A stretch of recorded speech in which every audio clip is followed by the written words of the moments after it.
4, women are the primary victims of war, not men. You say both are victims. Yeah. But you do acknowledge that in men are different ways.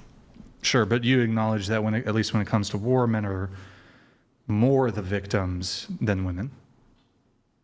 I mean, I think they're affected in different ways, but do you mean like death count? Because they fight in the wars? No. More like this. Here would be my argument. You can get over trauma, you can't get over death. That would be my argument. So therefore, men are more victims in war than women are.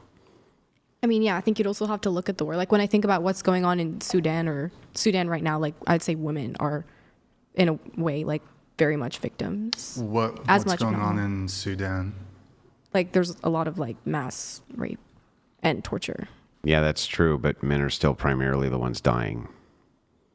I mean, it's kind of hard. Okay. So let's say on one hand, you're saying like, okay, a man is more likely to get shot there. A woman's more likely to get assaulted than watch her whole family get assaulted than watch her man. Do you get agree killed. with me that that's kind of hard to? Do you agree with me that that's highly traumatic? Yeah. Do you agree with me though that I'd rather die than have to go through that, if I'm being honest. Oh, really? Than to watch my children get assaulted and killed. Yeah, I mean, well, the thing is that while that does happen, that's not the commonality.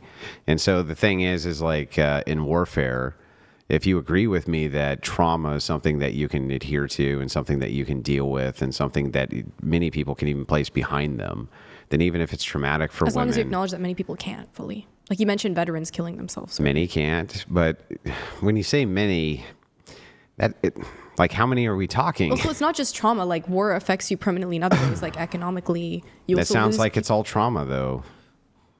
In a way, sure. Yeah, so but it's like that's you also can kind of hard to get over. You can move away from trauma. You can't move away from fucking death, right? Okay, men probably die more often in wars. Yeah, so then if one can be healed from and one can't, then how is one not worse than the other?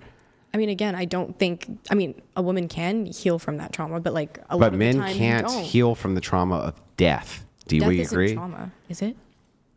Yeah, I think it is. I think it's a very traumatic thing to die. Isn't trauma something you're actively facing? Like death?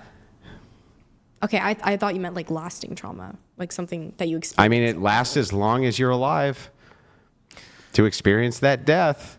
And so it's like, you can't get over that because you're fucking dead. So it seems to me like if the argument is like, well, women get a lot of trauma. If you want me to say that men die more often in wars than women, no, that's not what I'm after. We already agree that that's true. What I'm after is that the primary victim, if you have a victim non-victim relationship, if the idea here is that trauma for women is victimization, I agree. But that's something that can be at least dealt with. Death is permanent. So if death is permanent, how could you not be the primary victim if you die? Oh wait, also when you say like men are dying a lot more often, you're talking about like people who are like fighting. No, I mean just overwhelmingly they die more. They even die more often in support roles. Let's be real. Because they're the ones who are building the power lines, they're the ones who are digging the ditches, they're the ones who are doing all that shit. We're talking about war, right? Even in war. Even in war, like the support roles. Even in war, the support roles are going to be men dying still, even as opposed to women in support roles. Are men like targeted more in wars? Well, it's not just a matter of targeting; they just have more dangerous jobs. Okay, well, yeah, men have more dangerous jobs than women. Sure. So they're going to die more. If that's the case, then women can heal from trauma. Like if I gave you the percentage of women who die in wars, it's extremely small. I mean, we can pull it up. In fact. Okay, I guess what I'm saying is like. Women aren't in would you say women are like in a much better position when it comes to war? Yes. Because you can heal from trauma. You can't heal from death. But you can't always heal from trauma. But you it's have, possible, but you always have a chance to heal from trauma. You have no chance to heal from death. Okay. I agree with that. Yeah. But what I'm still saying is women are so affected by war that it like, you can say there's a difference, but like you would have to acknowledge like both are severely affected. Yeah, but we're looking for the primary. So if out of two... Okay, as long as women's suffering during war is not dismissed, especially when they are subject to certain kinds of suffering. Not at all. It's not dismissed at all. Also when they're subject to certain kinds of suffering in certain cases like Sudan. That's like really horrible. I mean, you still... Like you have 3-year-old girls getting Even then, assaulted. let's say a woman has to watch her entire family get killed in front of her.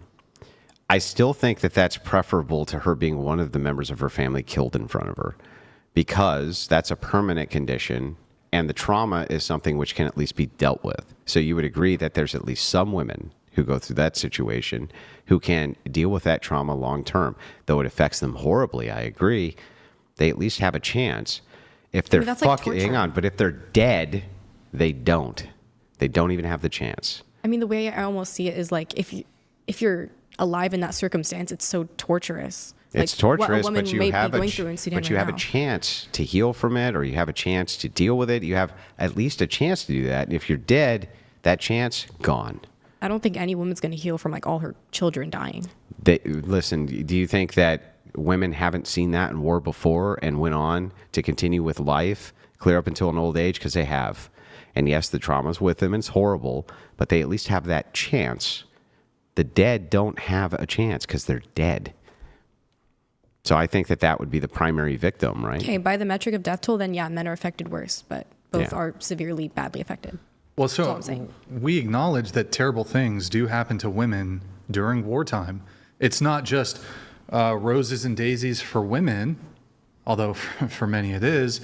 For prime example here would be, I know I don't you're think war's hold ever on. roses and daisies. Well, Continue. hold on.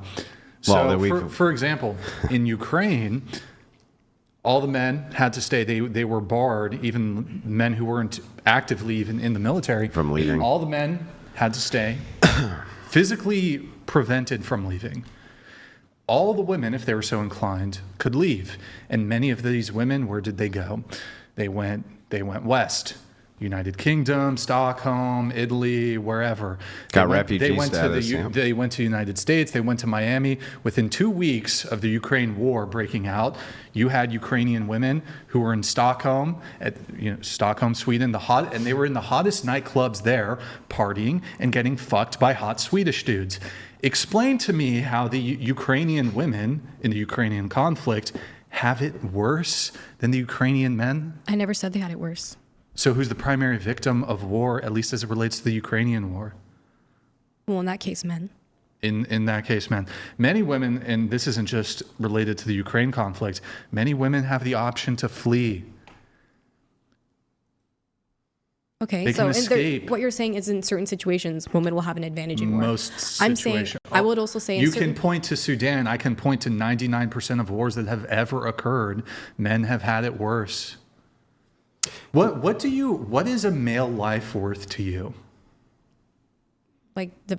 Well, what is the calculus for you? Because you're saying, okay, the worst outcome for women would be like torture or rape or something, right?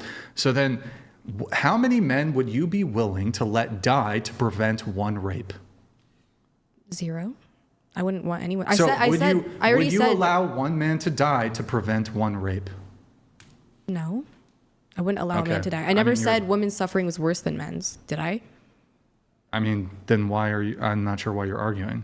When I said, but I just mean, to look, be I wasn't clear- aware of the statistic that men Well, how about experience. what if we took it this way? Would you let one man die to prevent 10 rapes?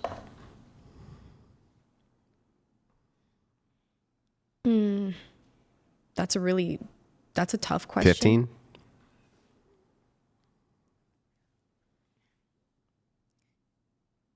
It's like, that's a tough question. I'd say It they're is a like tough similar. question. They're on similar levels.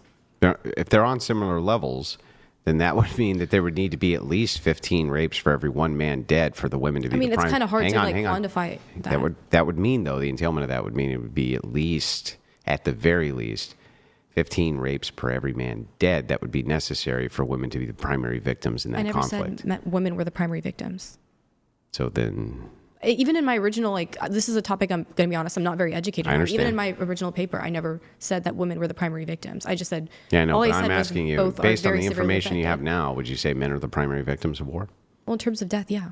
Well, not just in terms of death, Okay, sure. but yeah, okay, got it. But not by, okay. I would still say women suffer severely to the point where. Don't disagree that women suffer. Never disagree with that. I think that's fair enough then. Right, but you wrote both are victims. So that Both are victims in war. Yes, of course. Women do suffer during wartime. That's all I'm saying. But are they both equally victims? Well, now that we've had this conversation, like we've established death as like the worst thing that can happen to you. Do you think that? Men, I mean, again, like personally. Like under most circumstances, you do, right? Yeah, I mean, I'm not going to Yeah. look at it from a super personally biased POV. Yeah. Yeah, But under most circumstances, I would yeah. view being drafted as being a victim. It's like, would you say it's a victim when a child gets taken from its home? It's Right. like if the guy if it's an involuntary draft, then I would say that's a victim. Well, all drafts are involuntary. You wouldn't Right. have to draft, I also wanna right? add the Right. reason- That's the whole point. So, and you, I mean, you make a good point here. And, you know, I brought this up earlier when we were talking about force doctrine, right? It's the idea that men, and who has to sign up for the draft here? I don't agree with the draft. Yeah, but who has to sign up for it here? Well, men have to sign up for it, but I still don't Do women? know Yeah. Do you know why? because men are physically stronger than women. It's because the United States government has done nothing but test battlefield capabilities since When's the last time they implemented the draft? it was in the Vietnam. Vietnam War. That's a while ago. Slavery was a while ago. Does that no longer matter? Yeah. Does that not have an impact on Black Americans? But worse is like it wasn't that long ago. You know, it was during my dad's lifetime. So it wasn't that long ago. It's not like we're talking about, you know, ancient history here. And it could be re-implemented and men still have to sign up for it and women don't. And the reason is because the U.S. government and governments around the world, when they have any type of conscription, they look at the entire history and the competence of, you know, who on the battlefield could actually do the job. And they always come down to men.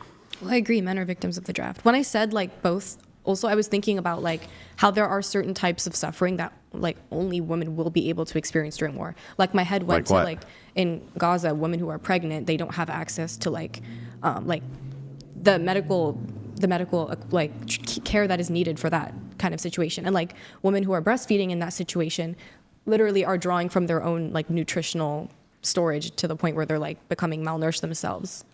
And like that's just an example of something I thought of that would only directly affect women during war. But obviously, like by every other metric, men experience like die more. Sure, I think I'd be willing to grant that. And also, women are subject to rape a lot more than men. But continue. Sorry. Yeah, women have unique issues that they face in all kinds of facets of life. I just think it's an interesting thing to push on. You saying that would be akin to me saying, you know what, when women go through the struggles of like pregnancy, you know, when I'm sitting by my, you know, future girlfriend, wife's bedside, and she's squeezing my hand really hard, when she's pushing a child out of her vagina that's maybe ripping her apart a little bit. I've been there.